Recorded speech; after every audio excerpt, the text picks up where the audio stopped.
Hola, señores y señoras. If you would like to donate to this podcast, you can do so at atlanticradio.blogspot.com. Hey, you know what? I'm going to put some water sound in this podcast, so I hope you don't mind. I think it's beautiful. Everybody needs some water sound. The Umbrella Corporation. Our business is life itself. This podcast episode is brought to you by nothing. Try it for free.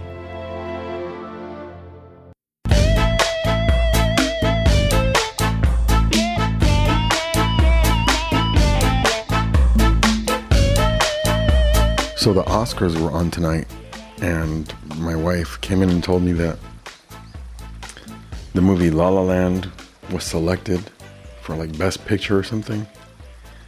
And then she said that they read the wrong card on the show. I mean, and that actually it was this movie Moonlight that won the Oscar. And she said that the whole crew from La La Land got up there and they were going to celebrate because they won the Oscar. And it turns out that they actually didn't win the Oscar. Man, somebody's going to get fired. I used to work in Hollywood. I used to deliver things around the movie studios. And I got fired from that for delivering a film reel late. And, so if I got fired for that, heads are going to roll for this thing here. But you know what? Part of me doesn't buy it. Like, part of me thinks that it's some, like, one of these Illuminati things. Like somebody handed somebody the wrong envelope on purpose to cause some sort of political stir.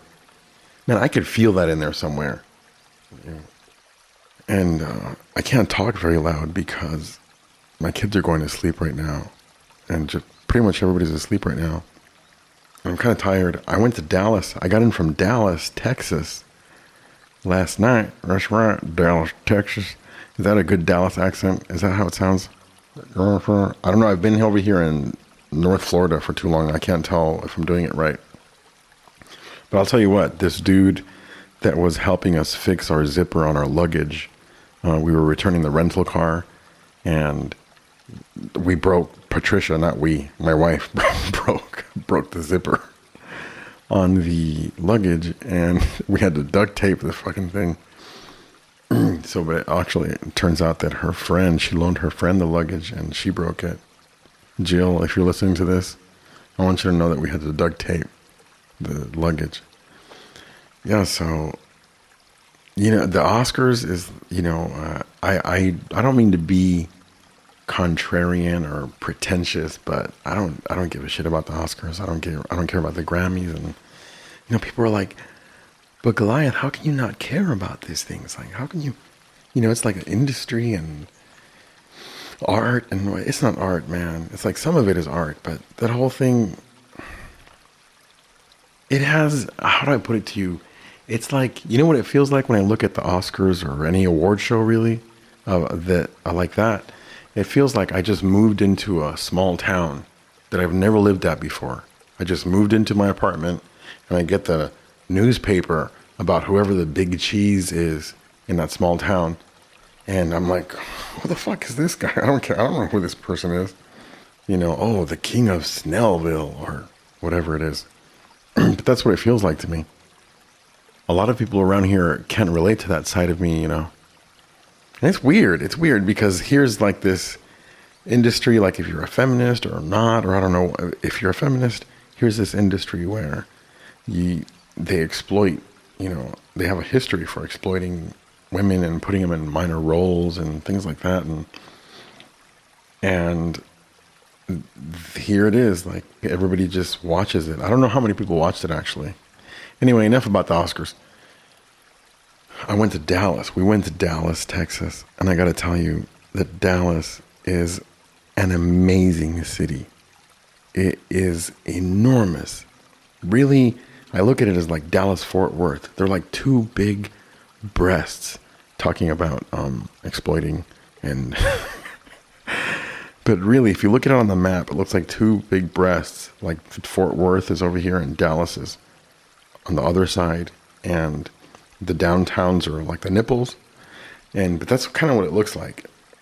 But there's houses and houses all in between there. And there's plenty of open space too. And there's parks. But I don't know what's going on with that city, but they have it going on in some way. And I'm not an expert like city planner or anything like that. I don't know anything about urban. I know I'm not an expert in urban, what do you call it? Constructionism, urban planning. But there's it has the downtown, like downtown Dallas and downtown Fort Worth. And it's the main downtown. The planes were coming in on the airplane. In the city where I live in here in Jacksonville, it's got like, maybe from the airplane you could see like 3 or 4 or 5 skyscraper type of looking things. But over there, I couldn't even count. It's like, it looked like 40 skyscrapers down there in downtown Dallas. And not that means that makes it automatically great. But at night, those buildings, it's like they're competing with their lights. And there's all different colors going on. They have like a Texas cowboy Miami style light competition going on down there. So there's the downtown area, and then there's all these other small cities. Like if you're in Los Angeles, if you've been in Los Angeles, there's downtown LA, and there's Burbank, and there's Century City. It's like that.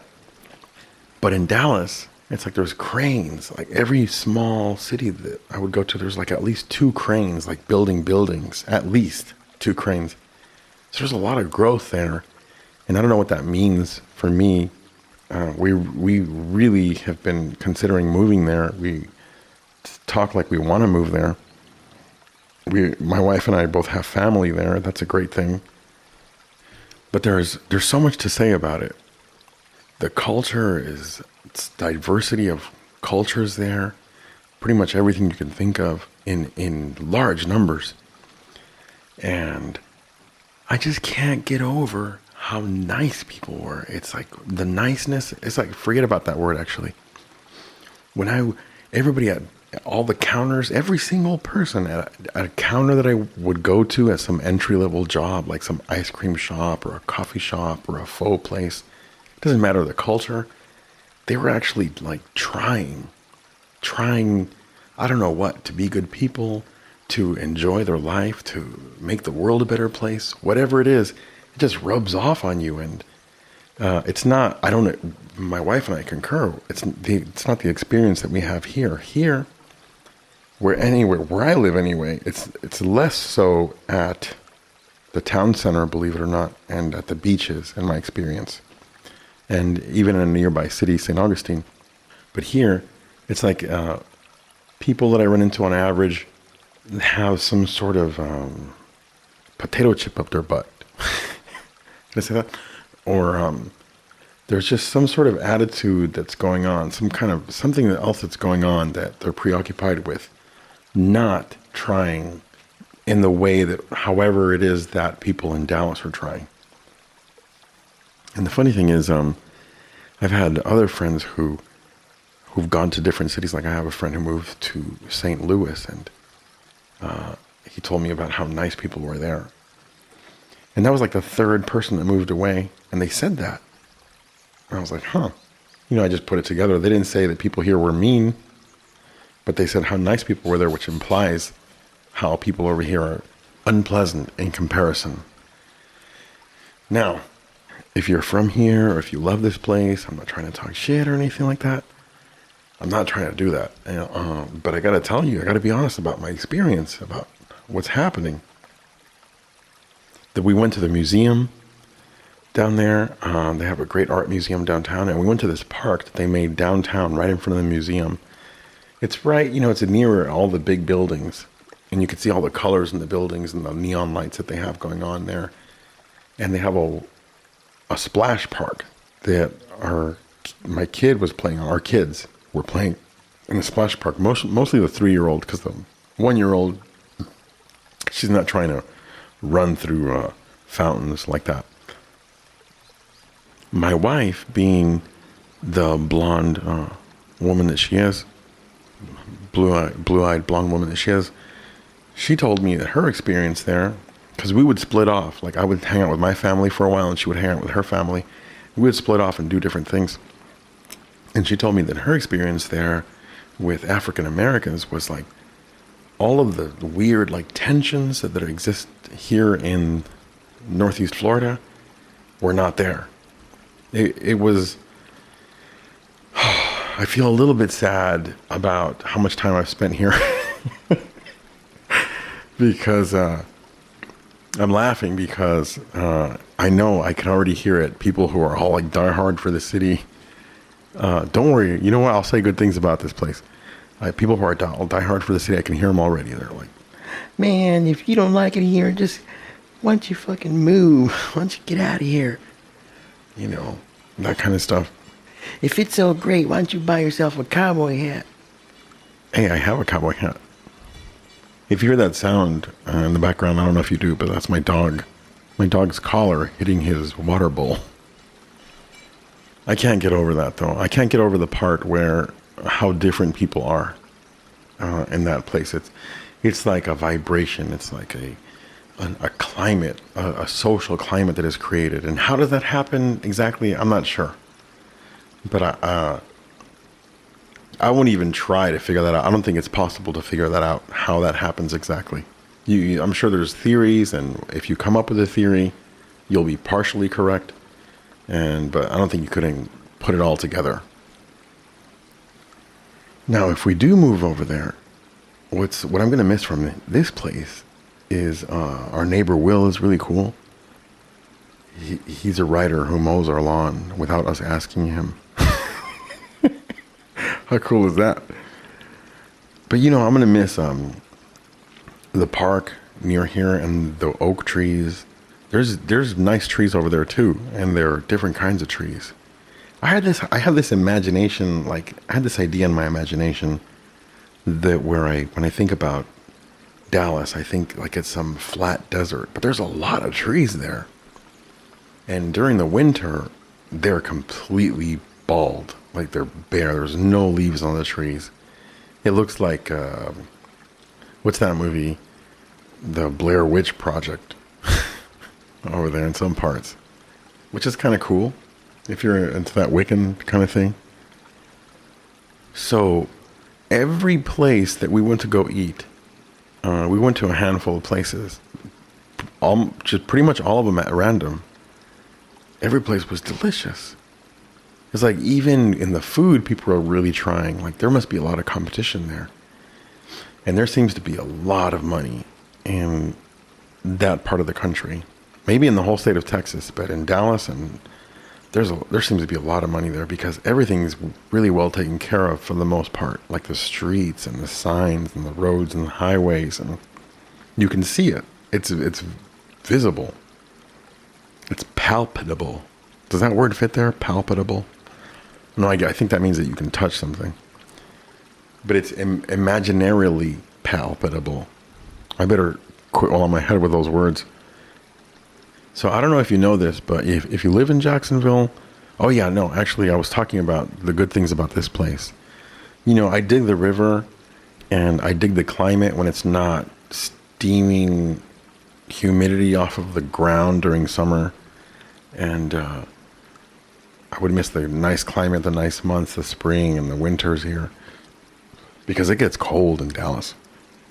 But the way the streets are laid out here around the neighborhood where I live, the way the streets are laid out here, they don't look the same as they do over there. Every place has its own look. Like if you go to Athens, Georgia, for example, it's got hills. Everything, or you go to San Francisco, it's got its own type of hills. Every place has a look to it. New York, et cetera, et cetera. But I don't know what it is with people when I tell them about other places here. Too often, like they just get like some sort of sour look on their face, and they're like, well, they're rude over there. I tell people a lot about Los Angeles. I don't know if I've ever met anybody from over here who's gone to Los Angeles that actually liked it.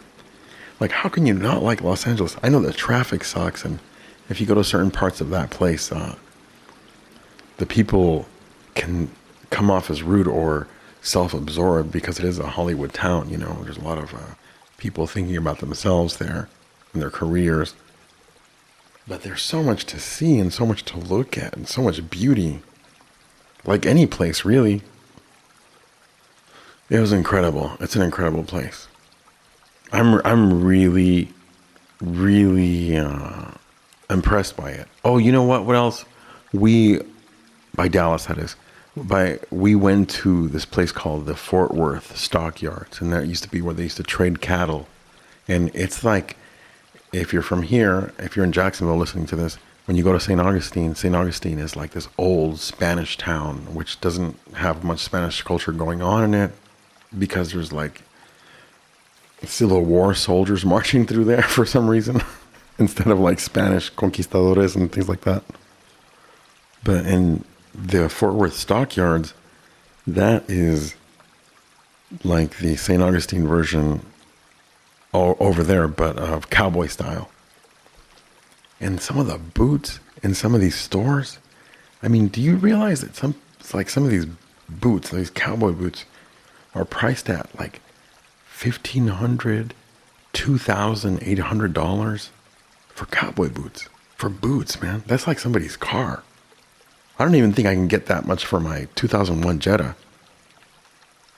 I was going to talk about something else, but I'll leave that for another time. You know what? Because it's late, and I'm still a little bit wigged out from arriving at the Orlando airport.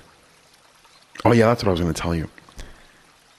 We arrived at the Orlando airport last night around 9:30 p.m. Then we had to get our bag, and that took a long time for some reason. And then we had to go to the parking and get our car. And by the time we got home, it was like 2:30 in the morning, and I had to drive. But if you live in Jacksonville and you go to Orlando, to fly out of Orlando, for certain places, at least for going to Dallas, that is, it comes out to like $100 a ticket. Where over here, it would have been, there was 3 of us, it was like $300. Over here, it would have been $900 to fly out of Jacksonville Airport. So if we do that, I think we're going to be traveling more often. And I know some of you rich folks that listen to this podcast don't even care about that, but I'll get to see my family more. That'll be cool. That was great. It was good to see them. It's never enough time, though. It always goes by so quickly, and at the same time, it's like I have this feeling like I have to get on with my life and continue the things that I'm working on at home. And I'm sure that I'm sure that they feel like, man, okay, this is cool. You visiting and on, I love it. But I got things to do. Like, they got to work. Everybody has to work. But yeah, if you go from Jacksonville to Orlando and you take a plane there, it's probably going to be cheaper. You should check it out. This podcast episode is brought to you by Orlando Airport. Let me see what else about Dallas, man. There's a lot of Mexican people there. A lot of Mexican culture, a lot of good Mexican food. Except I have Mexican food at home because my family's from Mexico, so I don't really want to go out and eat Mexican food. So we went to go eat pho instead. I want to eat Italian food. Isn't that funny? But if you're Americano and you want to go over there, you could eat some really good Mexican food all over the place that you look. They have fresh aguas frescas. They have fresh waters like tamarindo and Jamaica and horchata, and you can drink this stuff in agua de mango y piña, pineapple, mango, and tamarind water. At the part where I was saying where I might be sad in the future about how much time I've spent here is because I don't think I will be, but if there is a possibility of having like some sort of regret is how much time I've invested into where I live right now, because of like that social climate thing that I'm talking about. Like what could have happened if I would have moved somewhere else, like 10 years ago or 8 years ago. Of course, I would never want that to happen because then the beautiful babies that I have right now and my wife wouldn't have happened.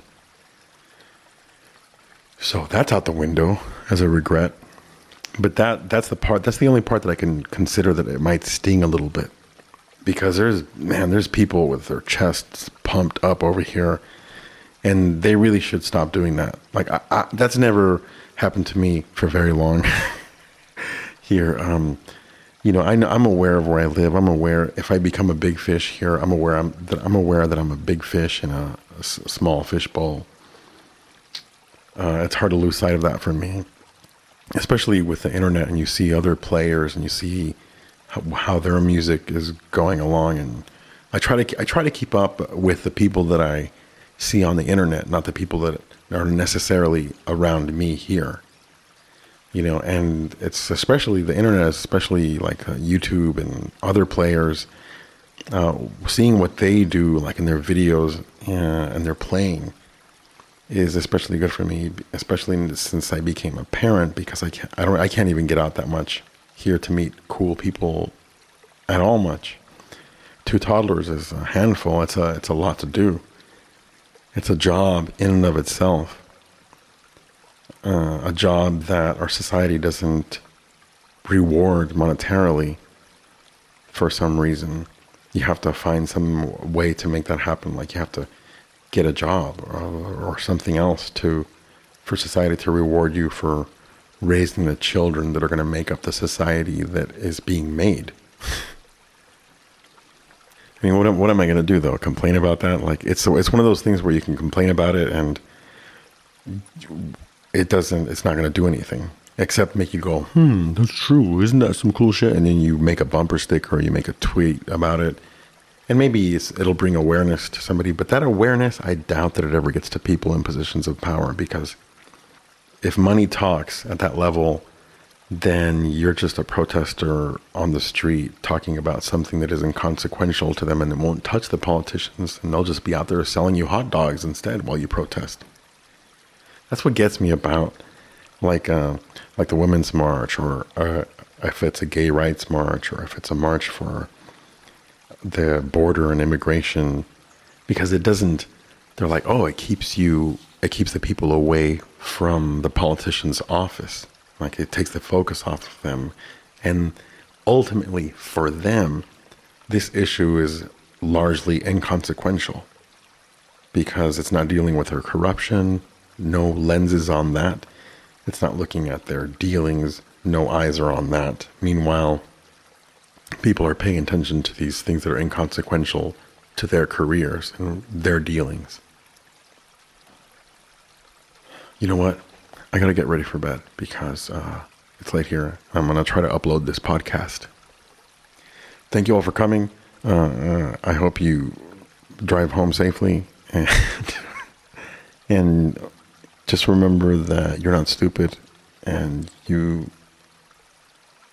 have it in you to make it happen. Why do I say shit like that? Because, you know why? Because I don't think people actually say these things to you. I know that they write them. I think they put them on a bumper, but people don't have the balls, around here anyway, people don't have the balls to say, I love you. They don't have the balls to tell you that you're amazing. How often do people tell you that you're amazing? I know you're amazing at something. Or even if you're not, just say it. Just say it to each other. You're amazing. You're beautiful. You have beautiful eyes. All right, I'll hit you guys and gals back soon.